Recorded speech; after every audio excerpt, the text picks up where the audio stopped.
All right, so we're standing outside of the Tigers dugout. So this is kind of where you guys hung out for the games. I mean, this is like one of the best seats in the house. You're right there by home plate. You're seeing every pitch come in. Is this kind of where it all took place? Yeah, it's kind of crazy. I got it pictured in. This is pretty much where we sat right here. We had a stool that we sat on, and this is so we could run out and get the balls if they were foul balls, or run out and get the bats after they swung. Run down to the bullpen and get you guys' jackets after you came in, the relievers came in the game. But that's pretty much where you're seeing it. And like we talked about earlier, that white building there, that's where the lumber yard was. And you can't even imagine how big that wall was. But I was a bat boy when Gibby hit the ball over the roof, landed on that lumber yard across the street there. But when I seen it, I actually lost the ball. After it got up in the sky, I didn't see it after that. And it was crazy, but I was sitting right here when it happened.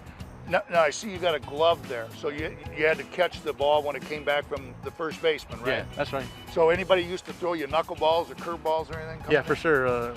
Richie Hebner, he loved that. Richie would throw the ball, spin on the ball, so it looked like it was spinning and always go the opposite way that it was spinning. His goal was to try to get in a dugout so all the guys would razz you about it, but I tried to knock him down, but it got through once in a while. Your boss, good friend of mine, Jim Schmeichel, who's in his 41st year of the equipment manager for the Tigers. He's also the godson of my oldest son, so still very close. And tell us a little bit about Jim Schmeichel and how he treated you guys. Yeah, I mean, when I first started at the ballpark there, I know the guys before us, they didn't get to go on trips, and so their trip was to go to Cleveland and they'd ride the bus.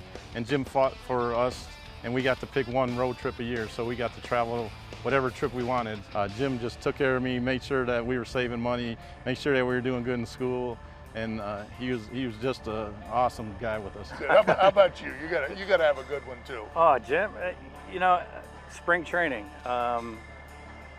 One night we were fortunate enough to have a karaoke night on our own, and somehow we got the PA system to work at Joker, and it just went on.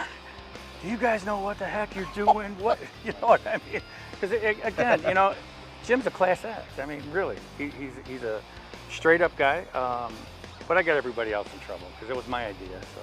Well, I gotta move back here and assume the pose here, of special guy, and I remember, Sparky would kind of lean up against the rail here or stand on the steps and everything. So.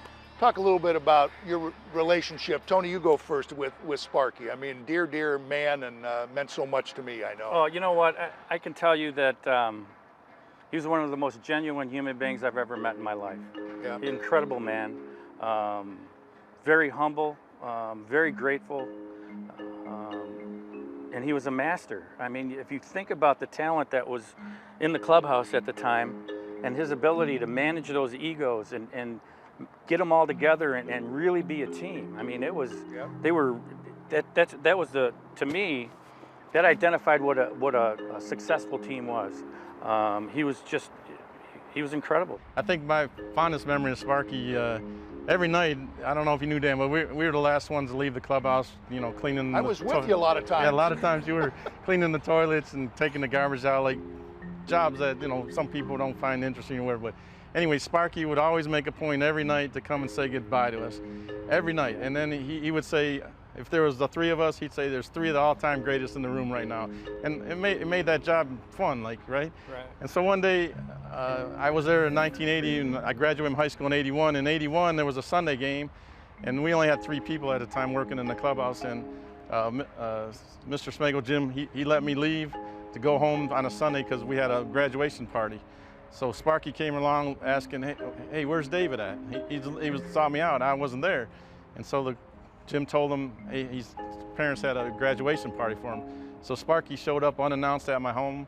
This was before Facebook and YouTube, everyone had cameras. I was lucky enough, but my mom took a picture. This is Sparky and myself in my backyard in Detroit during the graduation party. And it was so cool that he showed up, and the whole neighborhood ended up showing up, all my relatives, and to this day, people still are talking about that.